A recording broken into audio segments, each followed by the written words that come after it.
ఒకసారి ఏదో పెద్ద కుటుంబంలో నుంచి ఒక మనిషిని హీరోగా పెట్టుకుంటున్నాం కదా అని ఎన్టీఆర్ గారికి ఫోన్ చేశాను. ఫోన్ చేసి ఇలాగా నితిన్ అనుకుంటున్నాము అని అంటే, ఏమండి ఎవరి లైఫ్ ఆడదే, అది మనం సినిమాని ఫస్ట్ డే వరకు ఏదో మన బంధువులనో మనవాళ్ళనో ఇదని చెప్పుకుని తీసుకుని వెళ్తాం.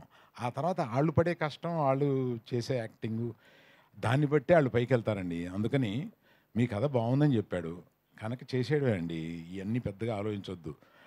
పెద్దోళ్ళ కుటుంబంలో నుంచి ఇలాంటి క్యారెక్టర్ ఏమీ లేదు. సినిమా బాగుంటే పర్వాలేదు, బ్రహ్మాండంగా ఆడద్ది, మీరు డెఫినెట్గా మిస్ కానివారు, చెయ్యండి బాగుంటుంది అని అన్నారు.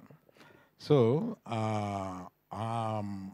ఇది ఇతనిలో ఆ మెరిట్ చాలా ఉంది. చాలా బాగా చేశారు, చాలా ఈజీతో చేశారు ఆయన. అమ్మాయి కూడా, అమ్మాయి ఇక్కడ లేదు, ఇవాళ ఏదో ఎక్కడో షూటింగ్లో ఉందంట, దుబాయ్ పెళ్ళికి వెళ్ళింది. ఆ అమ్మాయి పెళ్ళా